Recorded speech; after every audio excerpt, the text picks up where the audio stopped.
Merci à tous en tout cas d'être venus. Merci à Ingénieurs du Monde et puis à Tree de nous accueillir et puis nous faire venir donc, sur ce campus de l'EPFL. Ça fait vraiment plaisir aussi d'imaginer éveiller de l'intérêt de la part d'étudiants qui sont en train d'apprendre des notions aussi importantes que celles qu'on connaît actuellement dans l'ingénierie, etc. Donc pour nous, c'est vraiment une opportunité en or de venir vous présenter notre travail.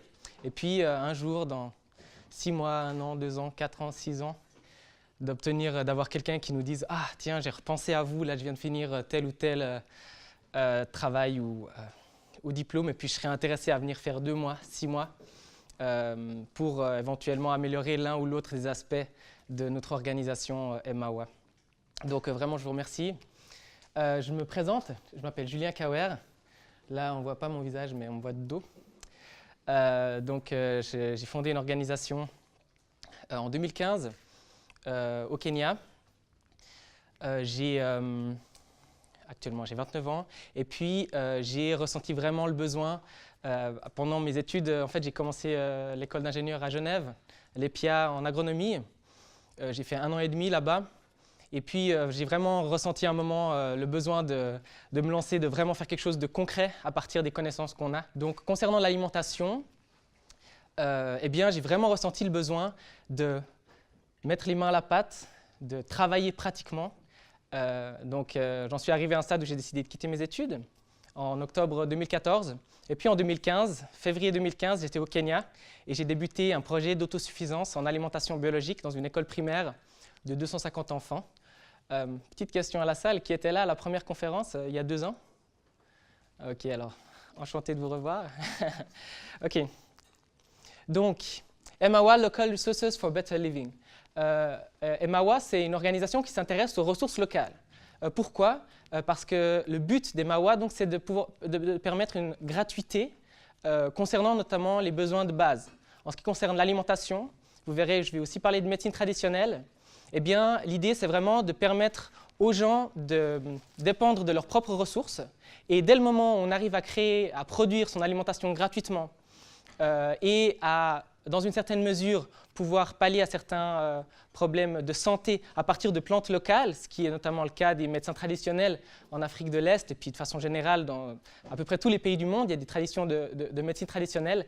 Eh bien, si on arrive à systématiser ce savoir, à le valoriser, et puis à l'évaluer pour qu'il soit vraiment des plus fiables possibles, eh bien, on peut ensuite l'enseigner aux populations locales, leur parler de ce qu'ils ont déjà, leur parler de leurs propres ressources, de ce qu'il y a à disposition, de leurs traditions, et donc ne pas s'insérer comme une organisation ce qui est souvent le cas, qui vient et puis qui apprend au tiers-monde à vivre. On rencontre avec ce genre de stratégie beaucoup de difficultés d'un point de vue de l'acceptation par les populations locales. Moi, je suis arrivé au Kenya, j'ai appris le Swahili, donc aujourd'hui je parle couramment Swahili. Là-bas, on parle Swahili et anglais.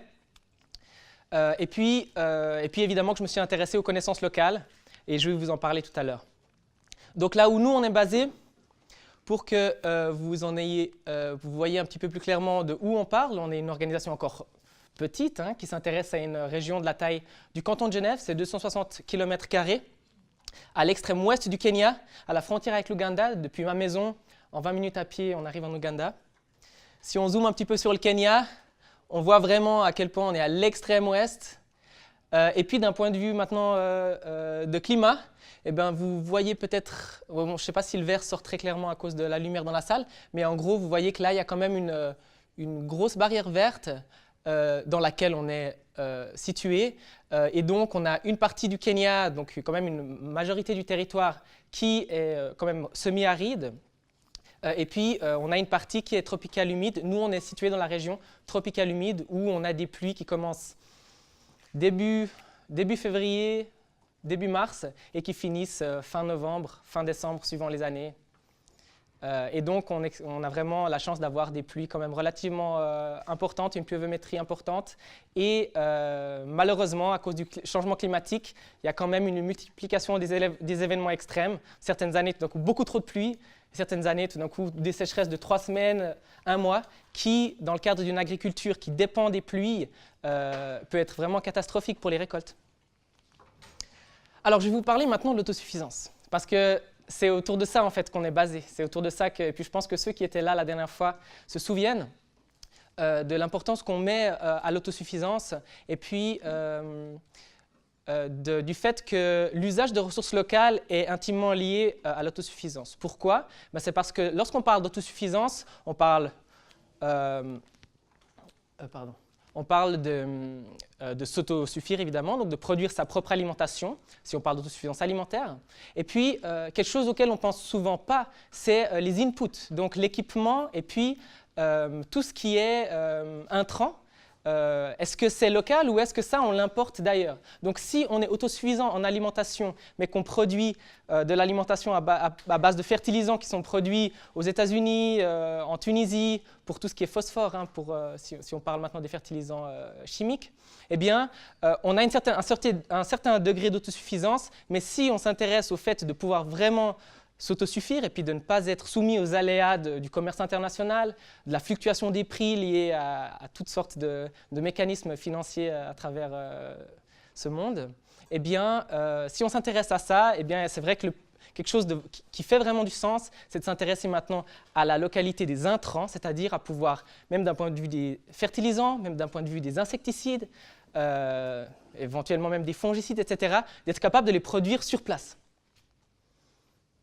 Et puis quelque chose d'encore plus, un challenge encore plus grand, eh bien, c'est de pouvoir les produire gratuitement, à partir de ressources locales. Donc pour nous, cette forme d'autosuffisance, eh bien, elle a plusieurs aspects positifs sur les communautés locales. Parce que la région dans laquelle on est, c'est une région où il y a à peu près 80% de non-emploi. Je ne dis pas chômage, hein, parce qu'il n'y a pas le chômage là-bas. Donc quand on dit non-emploi, il n'y a pas d'argent du tout. On est dans une région où, en moyenne, les gens gagnent 12 francs par mois par personne, c'est-à-dire que c'est au-dessous de 50 centimes. Donc c'est vraiment de 50 centimes par jour. C'est vraiment des endroits d'extrême pauvreté. Et c'est difficile de croire à une amélioration économique qui pourrait arriver demain et qui pourrait leur permettre tous d'avoir de l'emploi et tout, surtout si on regarde vraiment la globalité des pays en développement qui souvent ont dans les régions rurales ce genre de situation économique. Donc c'est pour cette raison que moi, lorsque j'ai créé cette organisation, j'ai vraiment réfléchi à l'idée de cette gratuité donc, et donc de la possibilité pour les gens de dépendre de leurs propres ressources. Et donc l'intérêt de tout ça, pour vous donner une idée un peu globale par rapport au postulat de notre organisation, la raison pour laquelle on s'intéresse à l'autosuffisance, c'est parce que, à notre avis, d'un point de vue global, ça contribue évidemment à une amélioration de la sécurité alimentaire. Si on produit notre alimentation soi-même, vous pensez bien qu'a priori, on a plus d'alimentation, surtout dans les situations comme on les a vécues en 2007-2008, où il y a eu des fluctuations des prix extrêmes, qui ont toujours lieu jusqu'aujourd'hui d'ailleurs, où en une année au Kenya, par exemple, pour l'alimentation de base, le maïs, eh bien, on a une fluctuation de 500% du prix entre la saison où on récolte et la saison où tout d'un coup les récoltes sont finies et il faut aller au marché pour acheter sa nourriture. Donc vous voyez que cette fluctuation des prix qui en plus est combinée à un non-emploi vraiment important, ça rend la vie vraiment difficile. Et donc pour ça, de produire son alimentation, ça fait du sens. Après, il y a toujours le côté des sécheresses ou des trop grosses pluies qui peuvent aussi vraiment créer des dommages importants aux cultures. Mais ça, vu que c'est quand même pas toutes les années, eh bien, de façon générale, on estime qu'une meilleure autosuffisance permet une meilleure sécurité alimentaire. Après, du point de vue de l'éducation, et ça c'est quelque chose qu'on souligne souvent pas, mais je vais vous expliquer ça très clairement et puis très rapidement, un enfant qui a faim, qui n'a pas mangé le soir d'avant et qui va ce matin à l'école, n'a pas l'attention nécessaire pour réussir à apprendre les mathématiques, le swahili, l'anglais, la géographie que le professeur lui enseigne à l'école. Donc une meilleure sécurité alimentaire, c'est aussi lié à une amélioration des résultats à l'école des enfants. Donc voilà, vous voyez que c'est tout un système. Et puis, amélioration des relations intercommunautaires, eh bien, au Kenya, comme dans beaucoup de pays d'Afrique, d'Amérique du Sud, d'Asie, etc. Et puis comme chez nous, quand même, il n'y a pas si longtemps, eh bien, il y a des tensions intercommunautaires. Et puis, qui sont d'ailleurs, par exemple, si je prends l'exemple de ce que je connais du Kenya, il y a des régions où il y a justement peu d'eau et où des populations, depuis des décennies, des siècles, s'affrontent. Donc tantôt, on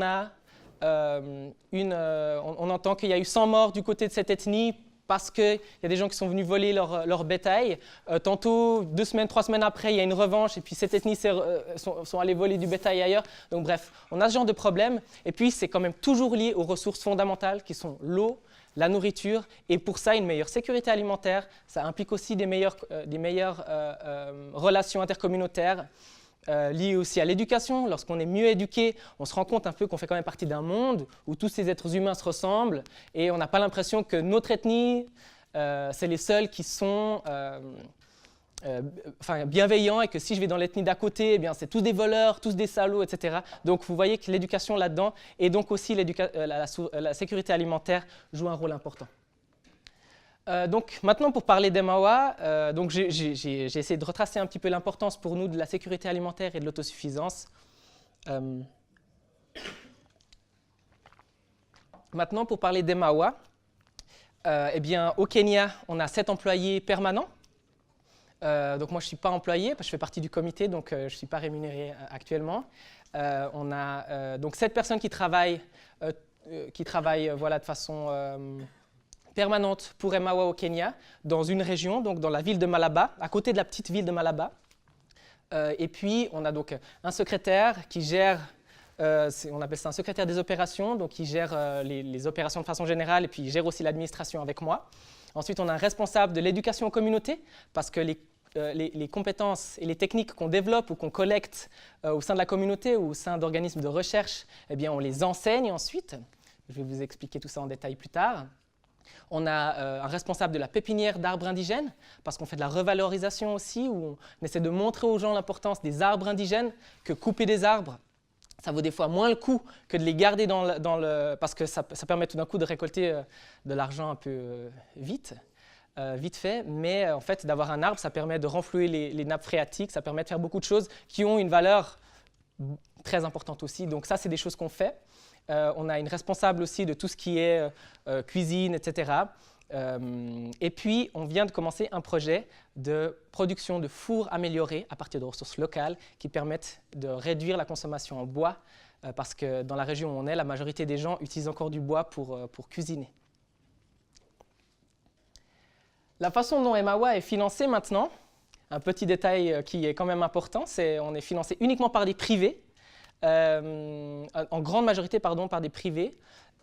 Donc on n'est pas une organisation qui sommes financés par une fondation, par des fondations, ou pour l'instant, on a toute la stratégie en fait, de financement que j'ai développée depuis le début de l'organisation en 2015. Ça a été fait par des gens qui nous donnent tantôt 15 francs par mois. Donc on a un pool de gens qui nous permettent de financer l'entier des salaires de l'équipe grâce à des versements permanents, ce qui nous aide énormément parce que je n'ai jamais le souci de me demander si on va recevoir l'argent nécessaire pour payer notre équipe à la fin du mois. Donc ça, je sais qu'on la reçoit. Et puis ensuite, pour tout ce qui reste des activités, eh bien, c'est des donations qui tombent une fois par an, 2 fois par an, des gens qui nous donnent entre 100 francs et 2000 francs, et puis qui nous permettent de financer nos activités. Donc ça, c'est le financement.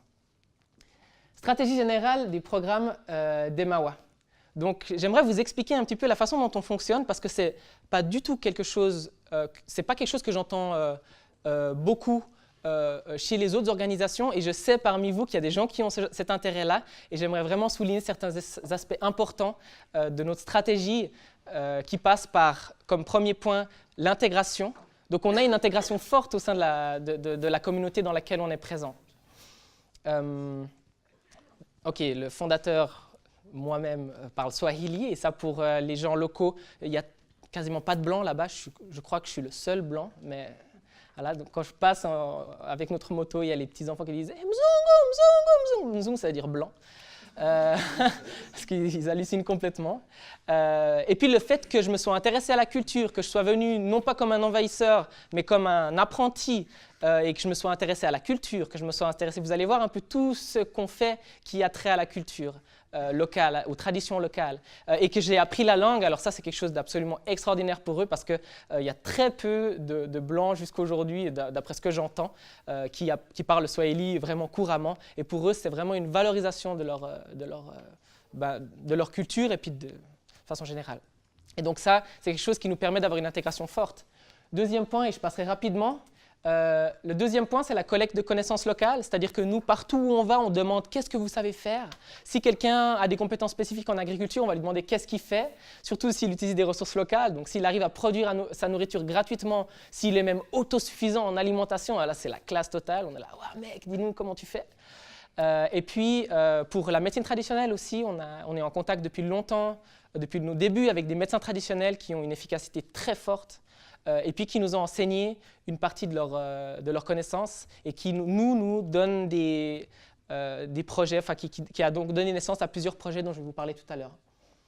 Troisième point, mise en application. Et là, j'ai oublié le côté d'évaluation des connaissances. Donc, ce n'est pas tout ce qu'une personne lambda fait qui fonctionne. Lui, il sait que ça fonctionne, il est sûr que ça fonctionne, et quand il va te dire que ça fonctionne, il dit que ça fonctionne à fond. Mais ensuite, toi, quand tu essaies ça chez toi, tu te rends compte que à cause d'un facteur X ou Y, ce n'est pas le cas. Et de ce fait, il faut mettre en application et aussi évaluer le savoir. Donc, on est en train maintenant de mettre en place une étude clinique sur différentes plantes qui permettent de prévenir la malaria, dont je vais vous parler tout à l'heure. Et ça fait vraiment partie du point 3, qui est donc cette évaluation et cette mise en application du savoir, pour ensuite le diffuser. Parce que c'est ça notre intérêt, c'est qu'on va collecter du savoir, ensuite on l'évalue et ensuite on le diffuse, pour que ce soit vraiment des choses qui sont connues par un maximum de personnes. Et on le diffuse où? Dans les écoles. Donc on va dans les écoles primaires, enseigner différentes techniques. L'année passée, on est allé dans quasiment toutes les écoles primaires de la région de Tessonos, qui est cette région de 260 km² dont je vous ai parlé. Et puis, cette année, on va repasser dans ces écoles avec un nouveau programme. Et finalement, mis à part la diffusion des techniques et donc l'enseignement, il faut aussi voir si ça fonctionne, si les gens comprennent ce dont on a parlé. Et donc, on a ensuite des projets dans les écoles. Donc, le premier projet dont j'ai parlé, c'est évidemment le projet par lequel on a commencé, qui est ce projet d'autosuffisance en alimentation biologique à l'école Isséguet des Toto. Et puis, notre but, c'est qu'à partir de 2019, une partie des écoles, on aura visité plus de 70 écoles dans notre région, principalement des écoles primaires, mettent en application des projets en partenariat avec Emawa, en lien avec différentes techniques qui nous intéressent, parce que pour nous aussi, alors pour eux évidemment il y a un gain, ça leur permet d'économiser de l'argent ou bien différentes ressources, et pour nous aussi ça nous permet de tester sur le terrain l'acceptation de telle ou telle technique, etc., ce qui est très important. Alors ça c'était le point 5. Donc maintenant, concrètement, là je vous ai parlé de la stratégie, de comment est-ce que c'est financé, de qui est-ce qui travaille derrière Emawa. J'ai oublié de dire qu'on a des bénévoles en Suisse qui travaillent pour nous, et ça c'est extrêmement important. On a vraiment des gens j'ai une équipe d'à peu près 6 personnes que je peux mobiliser dès que j'ai besoin et qui m'aident pour l'aspect financier, pour l'aspect de recherche de fonds, pour l'aspect scientifique aussi. On a un ingénieur en agronomie qui m'aide énormément. Une équipe de médecins à Genève avec qui on est en train de justement mettre en place l'étude dont j'ai parlé, etc. Et on est vraiment à la recherche d'autres personnes. Donc si ça vous intéresse, de gens qui peuvent nous faire au pied levé des recherches de documentation scientifique, si on a besoin de savoir telle ou telle chose, d'avoir quelqu'un avec qui on peut skyper 30 minutes, on se donne rendez-vous et puis on skype pour lui dire un peu nos besoins, et ils nous disent après, dans 1 semaine, 2 semaines, je risque d'avoir du temps, donc je pourrais te faire ça. Ça, c'est une aide inestimable. Donc si parmi vous, il y a des gens qui sont intéressés, vous allez voir notre adresse email, vous allez aussi on pourra discuter à la fin de la conférence. C'est des choses qui, pour nous, ont une valeur très, très grande. Alors, les points sur lesquels on travaille. Donc là, je vais vous citer 4 départements qui sont les plus aboutis. Le premier, c'est vraiment le département abouti, c'est celui d'agriculture biologique et de permaculture, où on met en application des projets, mais on fait aussi de la recherche. Ce n'est pas encore une recherche scientifique vraiment profonde, c'est-à-dire qu'on n'a pas de doctorants qui travaillent sur des essais différents, mais c'est vraiment la vision à moyen terme qu'on a pour notre organisation. Mais pour l'instant, eh bien, c'est des gens qui ne sont pas forcément des chercheurs, mais c'est des gens qui ont vraiment de l'intérêt. Et donc, on fait le suivi de différentes techniques. On va essayer telle plante, voir si ça fonctionne, ou telle combinaison de plantes pour voir si elles vont bien ensemble et si sur une parcelle, sur une unité de surface, on arrive à produire une quantité de nourriture plus importante ou si on arrive à avoir une meilleure résistance à la sécheresse. Donc, différents facteurs qu'on évalue depuis les 3 ans de travail qu'on fait. Et puis ça encore, c'est vraiment le type de choses qui pourrait vraiment nous intéresser de faire avec quelqu'un qui viendrait chez nous faire un suivi sur 2 mois, 4 mois de différents projets. Agriculture biologique et permaculture. Deuxième, médecine traditionnelle, je vous en ai parlé déjà. Donc depuis le début, on est en lien avec des médecins traditionnels. On est en train d'élargir le cercle de gens avec qui on travaille. Et puis dans le but vraiment de pouvoir collecter un maximum de connaissances et puis un jour de pouvoir travailler de plus en plus sérieusement sur les différentes propriétés des plantes pour lesquelles on a de l'intérêt. Alors, troisième point, conservation d'énergie. Conservation d'énergie, c'est un département qui concerne la production de fours améliorés. Je vous montre une photo. Je ne sais pas si vous voyez bien. C'est un modèle qu'on appelle un rocket stove fait à partir de ressources locales. Donc ça, c'est entièrement gratuit. Ça, c'est toutes des ressources qu'on peut faire à la maison. Et dès le moment où tu as les connaissances pour faire ça, tu peux le faire pour toi, pour ta famille, pour tes parents, pour ton cousin, et ça de façon gratuite. Donc c'est vraiment la pensée des Mahwah et c'est typiquement un exemple vraiment important. Donc on met le bois de chauffe ici, le feu sort ici, et puis je n'ai pas besoin de vous faire un dessin. Ça concentre la chaleur, ça permet d'avoir une meilleure combustion et ça permet de diminuer par 2 fois, 3 fois la consommation en bois de chauffe et donc la coupe d'arbres. Ça permet aussi d'utiliser tout d'un coup des petites branches pour cuisiner plutôt que d'utiliser des gros troncs, ce qui nécessiterait de couper l'arbre à la base. Donc ça nous permet d'aller enseigner, lorsqu'on enseigne dans les communautés ou dans les écoles, ça nous permet d'aller leur dire, mais écoutez, vous n'avez qu'à couper les branches, il n'y a pas besoin de couper l'arbre, parce que l'arbre, il a les racines. Ces racines, elles permettent, comme encore une fois, de renflouer l'eau, de permettre à l'eau, en tout cas, d'aller plus profondément dans les sols. Ça augmente la matière organique des sols, ça augmente la biologie, donc bref. Donc en gros, c'est lié à cet aspect de reforestation à laquelle aussi on est sensible. Ça, c'est la façon traditionnelle de cuisiner en Afrique. Et puis je pense, je ne suis pas du tout un expert, mais je pense que dans une bonne partie du monde, on cuisine de cette façon. Donc on a 3 pierres, et puis on a une casserole posée dessus. Et puis évidemment que d'un point de vue d'efficience énergétique, il y a beaucoup de pertes de chaleur. Donc si on utilise un modèle comme ça, non seulement ça produit moins de fumée, donc c'est moins mauvais parce que les personnes qui cuisinent, eh bien, d'être dans une cuisine enfumée pendant 1 heure, plusieurs fois par jour, vous pensez que pour les poumons, c'est pas top. Et puis que de ce point de vue-là, de limiter la fumée, de limiter l'usage en bois et tout, c'est des trucs vraiment bénéfiques sous plein de dimensions, quoi. Architecture traditionnelle, donc ça c'est une maison qu'on a construite. C'est la plus grande maison qu'on ait faite jusqu'à maintenant et c'est l'une des plus grandes maisons traditionnelles de la région où on est présent, construite à partir de ressources locales de nouveau. Ça donne ça une fois qu'elle est peinte. Ce sera une maison qui nous permettra d'accueillir nos bénévoles et puis aussi de nous servir de chambre d'hôte pour les personnes qui viennent nous visiter. Et puis petit clin d'œil, ça c'est ma maison, c'est là que j'habite. Panneaux solaires. Et puis ça c'est la maison de l'ingénieur qui travaille avec nous, qui est un Kényan, comme toute notre équipe, et qui se charge qui fait la coordination, qui est notre secrétaire des opérations. Donc qu'est-ce qu'il y a eu de nouveau depuis la dernière fois que je suis venu ?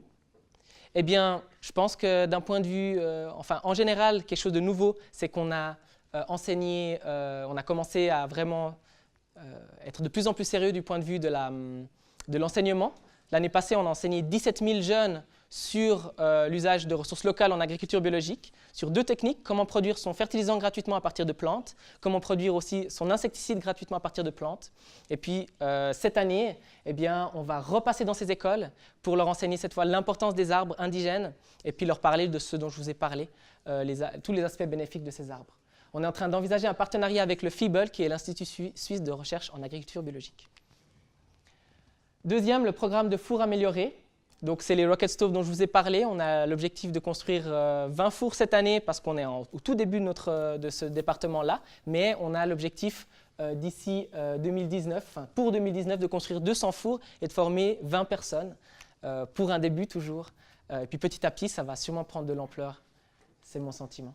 Ensuite, une étude clinique sur les effets antipaludiques des plantes locales. Ça, c'est quelque chose qu'on est en train de planifier maintenant avec une équipe de médecins à Genève.